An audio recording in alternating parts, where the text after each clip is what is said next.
Fala, filhotes, vocês estão vivos? No vídeo agora nós vamos falar um pouquinho sobre as oligarquias republicanas. Ao integrarem ao esquema de poder as várias oligarquias estaduais, os representantes dos cafeicultores paulistas criaram uma base estável de sustentação para sua hegemonia. Era o início da política dos governadores, o sistema de alianças da República Velha da nossa história. Com Floriano Peixoto encerrava-se o período de governos militares do início da República, da era republicana, desde a proclamação em 15 de novembro de 1889. Prudente José de Moraes Barros, primeiro presidente eleito pelo voto direto, representava os cafeicultores paulistas, o primeiro civil a ser eleito, que finalmente tomavam as rédeas do regime republicano. A partir de então, o primeiro plano da cena política seria ocupado pelos poderosos de cada estado, os donos de terras, os grandes comerciantes e bacharéis também vinculados a essas oligarquias. Vamos falar um pouquinho sobre os partidos republicanos, os PRs da época da República Velha. Após a proclamação da República, o Brasil passou a ser uma federação, um estado federativo, com inspiração nos Estados Unidos, onde teoricamente cada estado teria sua autonomia e estaria submetido ao governo central, ao governo federal, ao ente supremo que seria o governo federal, o sistema de federação de estados que guardava uma certa autonomia, não tanto quanto nos Estados Unidos, mas uma certa autonomia entre si. Nos Estados Unidos, cada estado pode ter as suas próprias leis. Tem nada que as drogas, como a maconha, são liberadas, estados que não, tem estado que tem pena de morte, tem estado que não, tem estado que tem porte de arma, tem estado que não. Então, isso é autonomia federativa que cada estado tem para fazer suas próprias leis, suas próprias regras, suas próprias normas, desde que não vá contra a Constituição Federal.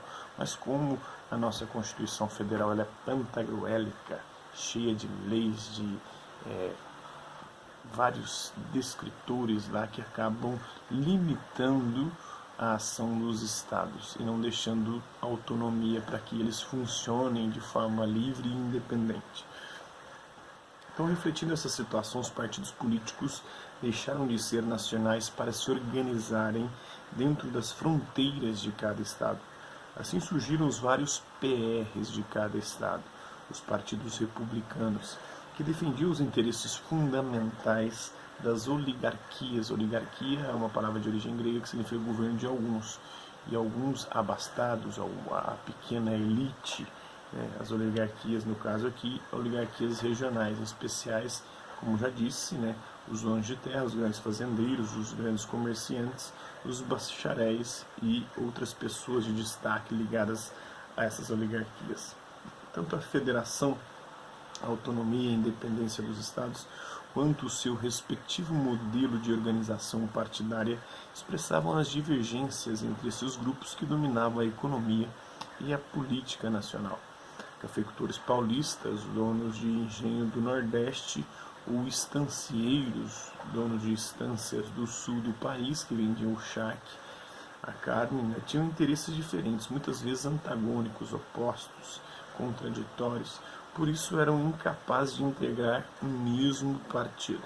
De todos os partidos das oligarquias, o mais poderoso era o PRP, o Partido Republicano Paulista. Ele foi fundado em 1873 e fora importante núcleo da propaganda republicana, servindo mais tarde como modelo para a formação dos demais PRs Brasil afora. Contando com a riqueza do café, não foi difícil ao PRP impor-se nas eleições dos 3 primeiros presidentes civis. Mas o Partido Republicano Paulista não podia governar sozinho. Necessitava estabelecer acordos e alianças com os PRs dos demais estados para dar ao país um mínimo de homogeneidade política. Com esse objetivo, ainda no governo de Floriano Peixoto, o paulista Francisco Glicério criou o Partido Republicano Federal. Essa organização, na verdade, funcionou apenas como um núcleo para a coordenação das várias bancadas estaduais no Congresso, sob a hegemonia de São Paulo, sob a liderança de São Paulo. Sua grande tarefa foi levar o Prudente de Moraes à presidência, que ele assumiu em 15 de novembro de 1894. Algum tempo depois, envolvido pelas disputas entre os PRs, dissolvia-se a primeira organização partidária de caráter nacional criada na República. Então, o Partido Republicano Federal, criado por Francisco Glicério, era um simples aglomerado dos vários PRs espalhados pelo Brasil, sob o comando do PR paulista, do PRP. Mas a agremiação abriu espaço para a política dos governadores de Campos Sales, que a gente vai conhecer agora, falar um pouquinho sobre ela. Então, na sucessão de Prudente Moraes, o PRP ainda conseguiu impor o nome do paulista Manuel Ferraz de Campos Sales, que assumiu a 15 de novembro de 1898, mas faltava ao novo presidente um instrumento político através do qual o governo federal pudesse impor a sua autoridade aos demais estados. O problema era particularmente grave porque Campos Sales e o seu ministro da Fazenda, o Joaquim Murtinho, cabia a eles implantar um regime de austeridade financeira que certamente enfrentaria a oposição popular. Era o poder oligárquico em seu conjunto que se via ameaçado. Então, a austeridade financeira, que é o que o Temer passou, a Dilma passou e agora o Bolsonaro está enfrentando com os cortes de gastos, já é algo histórico na história do nosso país, inclusive no início da nossa república. Para atingir os seus objetivos, Campos Sales instituiu a chamada política dos governadores, uma espécie de pacto de poder entre o presidente da República e os poderosos, os governadores de cada estado. A nível estadual, os governadores ou os presidentes das províncias, como eram chamados na época, comprometiam-se a eleger para o Congresso Nacional políticos que se curvassem às propostas do executivo, do poder executivo do presidente federal. Em troca, este não deveria interferir nas eleições dos estados, que funcionaria de acordo com os interesses dos governadores e dos coronéis. Como a disputa eleitoral era toda ela decidida através da fraude, conduzida pelas polícias estaduais ou pelos capangas dos fazendeiros, bastava aos governadores controlar os coronéis do interior para eleger quem eles quisessem. Se algum chefe local mandasse ao Congresso deputados que não estivessem perfeitamente afinados com a política dos governadores, o esquema oligárquico ainda contava com a Comissão de Verificação de Poderes. Essa comissão era integrada por 5 parlamentares, escolhidos pelo presidente da Câmara na legislatura anterior. Sua função consistia em apontar os deputados eleitos que deveriam realmente tomar posse e os que não poderiam tomar posse, não importando o número de votos por eles recebidos, mas o grau de afinidade com o poder dominante em seus estados. E aí entra em destaque, entra em ação as oligarquias, esses poucos, essa elite que dominava o cenário político do nosso país. A política dos governadores praticamente congelou a situação política a nível regional. Nos estados mais desenvolvidos, como São Paulo e Minas Gerais, o governo era exercido por uma espécie de colegiado de oligarquias ou das oligarquias, uma aliança das famílias mais poderosas, mais ricas, solidificada através de inúmeros casamentos entre os seus integrantes para que a riqueza e as propriedades não saíssem daquele meio. Já nos estados mais pobres, como os do Norte, Nordeste ou Brasil Central, o poder muitas vezes pertencia a uma única família. Era o caso dos Ascioli, no Ceará, ou dos Rosa e Silva, em Pernambuco. O Rio Grande do Sul, mesmo não sendo um estado pobre, foi governado durante 30 anos por um único homem, o Borges de Medeiros, sucessor de Júlio de Castilhos. Apoiando as oligarquias e sendo apoiado por elas, Campos Sales, nos 4 anos de seu mandato, teve as mãos livres para implantar uma política econômica profundamente antipopular e austera.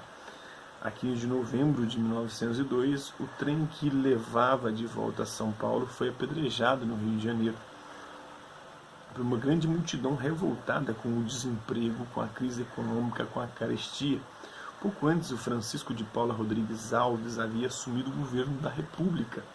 O novo presidente também era paulista e cafeicultor, uma clara indicação de que a política dos governadores funcionava a contento, apesar do repúdio popular. Então, um membro do Partido Conservador, presidente de São Paulo durante o Império, Rodrigues Alves, aceitou a República a contragosto. Ainda assim foi escolhido o sucessor de Campos Salles na presidência. Então, representando Borges de Medeiros no plano federal, Pinheiro Machado tinha atrás de si o peso da oligarquia gaúcha, assim pôde fazer seu próprio jogo dentro do esquema da política dos governadores. E havia um revezamento entre paulistas e mineiros na famosa política do café com leite.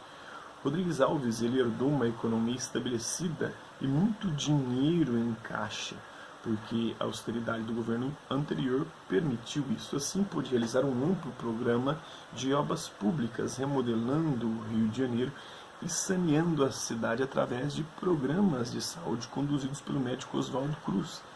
Isso aconteceu também com o FHC, que implantou um governo austero. O próprio Lula 1 e parte do 2 era um Lula bastante austero, e que depois abriu as pernas no final do governo Lula, e em especial na gestão Dilma Rousseff. No entanto, em nome dos compromissos assumidos com os bancos estrangeiros, recusou-se a socorrer os cafeicultores, a cafeicultura, agravando os problemas da economia nacional, que era o carro-chefe da nossa economia, e ferindo os interesses oligárquicos das oligarquias, dessa elite, em especial a elite cafeicultora. No final de seu mandato, Rodrigues Alves indicou o paulista Bernardino de Campos como seu sucessor. O PRM, porém, mostrou-se contrário, decidindo eleger um presidente mineiro. Minas Gerais é o estado mais populoso da federação na época e possuía, por esse motivo, a maior bancada no Congresso. Assim, desde os tempos de Prudente de Moraes, o apoio dos mineiros tornara-se fundamental para que o PRP, o Partido Republicano Paulista, pudesse fazer os seus presidentes da República. Chegara o momento de Minas cobrar esse apoio e também eleger os seus próprios presidentes da República. Indicado pelo PRM, o mineiro Afonso Augusto Moreira Pena, o Afonso Pena, assumiu a presidência a 15 de novembro de 1906. Sua escolha, mesmo contra a opinião de Rodrigues Alves, não chegava a representar uma ruptura no bloco dominante, na oligarquia dominante. Ao contrário, Afonso Pena tinha o apoio não somente dos cafeicultores de seu estado, como também dos produtores de leite, mas também da cafeicultura paulista, e se comprometia a levar adiante o plano de valorização do café. Ao mesmo tempo, a sua escolha evidenciava que a solitária hegemonia de São Paulo chegara ao fim. A partir de então, paulistas e mineiros revezar-se-iam na presidência, aliando-se contra os estados menores. São Paulo dependia do café, Minas Gerais era um grande produtor de laticínio, de leite e de produtos derivados do leite, e por isso que a gente gosta tanto de leite. O mineiro gosta tanto de leite que ele come pão de queijo, que é feito de leite, com queijo, que é feito de leite, e como de sobremesa, o doce de leite, tudo de leite. Eu suspeito que é por isso que nós, homens mineiros, gostamos tanto de chupar teta, porque na esperança sai leite. Eu acho que os gays, os homossexuais mineiros, também chupam uma piroca na esperança de sair leite da piroca.